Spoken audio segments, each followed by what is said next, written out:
Hello, my friends. This is Austin from Know Your Music, and just a quick little thing I wanted to talk about here for a second is Van Hagar. I know there's probably a lot of you out there that feel like David Lee Roth was the lead singer for Van Halen and nothing else matters. All the way from 78 to 1984, Van Halen was an absolutely legendary, amazing rock and roll band.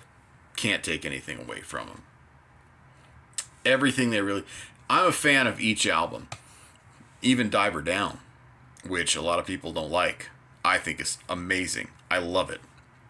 However, in 1986, after David Lee Roth went solo, Eddie, the guitar player, just happened to go to a mechanic shop to look at a car that he was having worked on and noticed that Sammy Hagar's Ferrari was there at the time.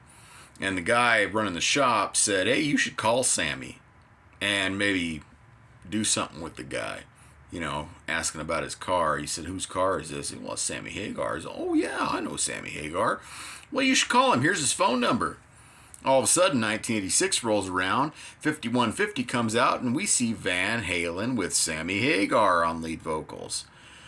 If you could ever find a way to take an original band who was absolutely 100% legendary and increase the power and the structure and the sound, that was the way to do it. You take David Lee Roth, who was not a great songwriter, obviously not a good singer, but was an amazing showman and frontman, and replace him with somebody who can write songs, who can play guitar, who can stand in front of the stage and work the crowd, and who also brought his own material into the fold. Oh, look out. Van Hagar. 5150. OU812. For Unlawful Carnal Knowledge. The live album. Right Here, Right Now.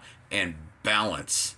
And then on the Twister soundtrack, they just happened to put together the greatest Van Halen song ever, Humans Being. Oh my goodness, what happened here? Did a legendary band just get better? Yes, they did, and they never topped it. Sammy Hagar joining Van Halen was one of the greatest musical experiences you will ever find. Now, they released a video called Live Without a Net after Sammy joined the band, which was the tour for the 5150 album. So, of course, they don't have a lot of original material except for the older David Lee Roth stuff at that point in time, and then one 9-song album worth of tracks.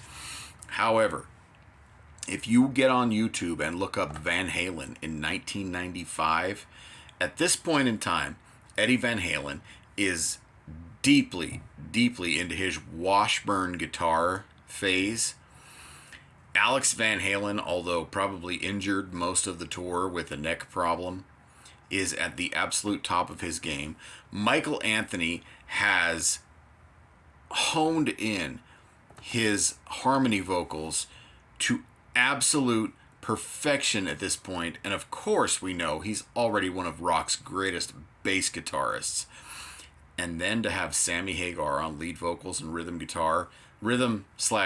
guitar at the top of his game, I dare you to find 4 musicians in the history of music on a stage at the same time with more talent than this band. And not only were they talented, now you can go ahead and bring in your John Petrucci's and your Mike Portnoy's and all these guys that can do things to show you exactly how talented they are individually. These guys were a unit. They were solid. They were a core. They were together. They created music and recreated old music to absolute 100% perfection. I dare you to find anywhere ever somebody that performed to the standards and talent and perfection of Van Halen through the end of their Sammy Hagar eras. You won't do it. You will not find it. Anything that you look up, just type in like that on YouTube, Van Halen, 1995. If it doesn't blow you away, and if it doesn't make you think this is the greatest thing you've ever seen or heard, you are not a music fan, and you're not a musician. This is as good as it gets. And I will watch and listen to it from time to time, and I will think, oh, I found something better than that. Going forward in time, listening to things that are coming out now. Going backward in time, listening to legendary concerts, things that happened back in the 70s or the early 80s, heck, even the early 90s. And I'll think, oh yeah, well this is what compares with the Van Halen stuff that I saw. But when you go back and listen to Van Halen again in 1995, you realize, oh, I was just pretending. I didn't know what I was thinking at that point in time. I didn't remember what I saw and heard.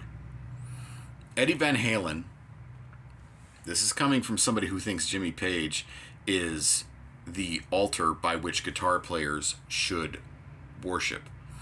Eddie Van Halen is the greatest guitar player ever in history. Or I want to say was, because the poor man has passed away at this point in time. But is still today. Nobody touches Eddie Van Halen. Nobody. And if you come to me and you say Jimi Hendrix, or you say Joe Satriani, or you say Steve Vai, or you say Stevie Ray Vaughan, most of them legends. Satch, as a matter of fact, is playing with Sammy Hagar right now, playing Eddie Van Halen's parts. He's only copying what Eddie did. Steve Vai wouldn't touch Van Halen. He would go on tour with Whitesnake and he would play John Sykes parts. And he would play, he would go back to Deep Purple and play Ritchie Blackmore's parts. Vai is amazing as a guitar player, as a teacher, as a music theorist. Amazing. Even he realizes he can't touch Eddie Van Halen. In 1995, Eddie was at the top of his game. He had shed the persona of the stage showman. He had shed the look, the clothes, the types of guitars he was playing that were there just for show. It was gone at this point. He had a deal with Washburn Guitars and he was playing something very, very normal looking. He had his tone down, he had his sound down, and he would rarely at this point even change guitars throughout songs for tuning reasons. He had it down pat by this point in time.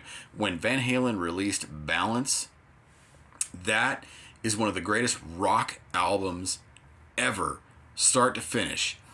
And on that tour, they rarely touched stuff from the album, but they touched stuff from the rest of the entire catalog on back, including many of the David Lee Roth songs that people thought Sammy Hagar couldn't sing. They nailed them perfectly. There was nothing that you could take away from what Van Halen was doing at this point in time. There was nobody that could touch them from the past to the present. And I'm talking 2023 going into 2024. You couldn't touch it. Even the fact that they had Alan Fitzgerald behind the stage, off camera, playing the keyboard parts, except for the ones that Eddie wanted to play on stage, just to keep it a four-piece band. I hate that. I absolutely hate that. If you're a band, you need to recreate your sound on stage, otherwise you're lacking. But Van Halen did it to a point where you didn't even notice Alan playing those keyboards off stage, because Eddie's guitar and Sammy's vocals covered everything up. They shrouded the leftovers to the point where you didn't even notice. And I'm not kidding you, they played Right Now, which is a piano driven song. Okay, it starts with a piano, and the piano riff plays through the first half of the song. They weren't playing it on stage, but you didn't notice because you were stuck watching what Eddie, Sammy, and Mike were doing on the front of the stage. That is true talent. They had a knack for putting music together, for making the crowd feel a part of what was going on, and for entertaining for an entire 2.5 hours every single night. If I remember right, I heard Sammy Hagar tell me that they did 139 nights over the course of a 9-month tour in 1995 to support this album. 139 times, where you don't even realize that there is another musician off the stage playing something else, because of how good each of these 4 individuals were. Now, this is something that didn't happen on every track. 2 or 3 songs throughout the entire show, Alan is back there, he's playing the keyboard. Nobody else picked up a guitar besides Sammy and Eddie. Nobody else played a percussion instrument but Alex. Nobody else played bass guitar. And nobody sang harmony vocals besides Mike and Ed. And then Sammy Hagar doing the lead. That's it. They did it all on stage, 100% live, and absolutely crushed the album versions of their own songs and the David Lee Roth era songs that they played at that point in time.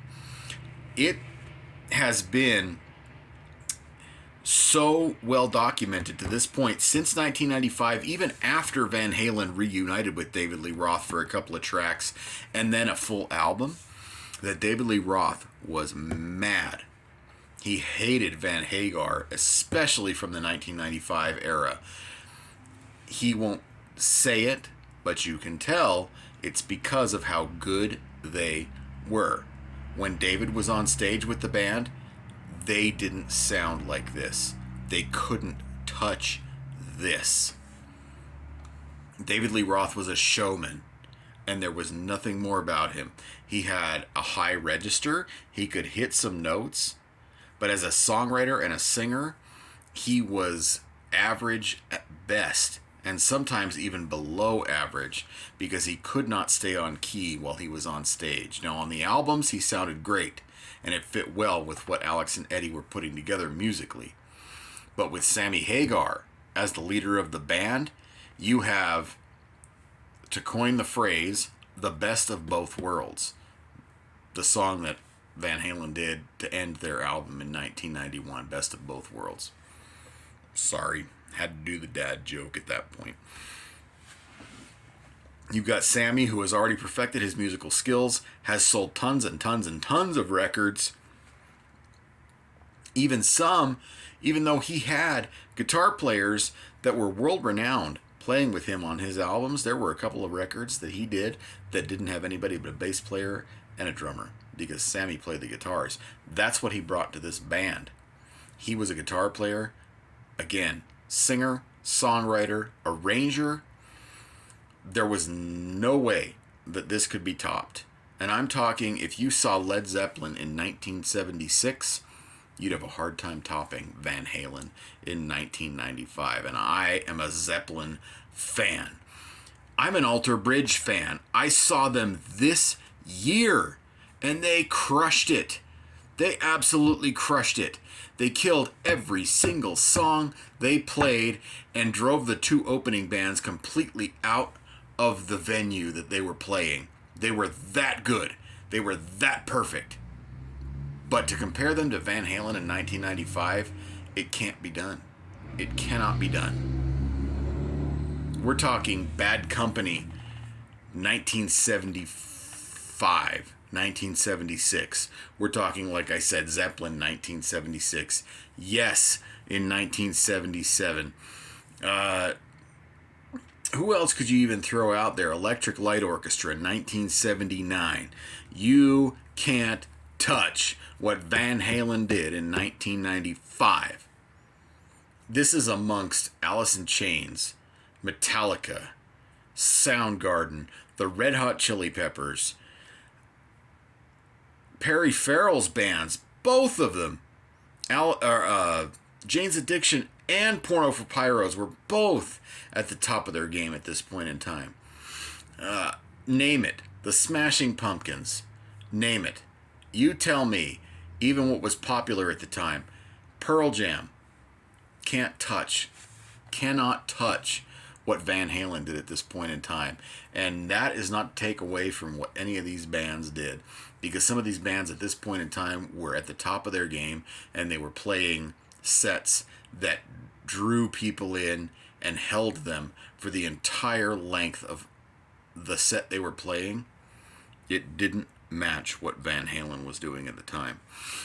I'm only on here right now to tell you to get on YouTube, where this video is, and search Van Halen 1995. Just do it if you're a music fan. If you like listening to music, if you like playing music, you're a guitarist, you're a bassist, you're a drummer, if you're a singer like myself, get on, search these things, and you will find the standard of rock and roll music. Rock and roll, hard rock, heavy metal, sure. A lot of people won't consider Van Halen heavy metal, but if you ever listen to Mean Streets, you ever listen to Unchained, you ever listen to Eruption, Eddie's solo, tell me that's not metal, okay? Anyway, get on, check it out, and immerse yourself in this. Understand that the change that happened between switching lead singers has never gone that well before, and will most likely never go that well again. To replace a legend like David Lee Roth with his performance abilities with somebody that already had a career in music at that point in time, as a matter of fact, had just barely gotten off of a tour with a new band that he had put together with Neil Schon and a couple of other friends. It was magic. It was perfect. And for 4 studio albums and a live record and another soundtrack song, Van Hagar ruled the musical world to the point where, as I've heard throughout today, can't be touched. Thanks for listening. Thanks for watching. More videos are coming.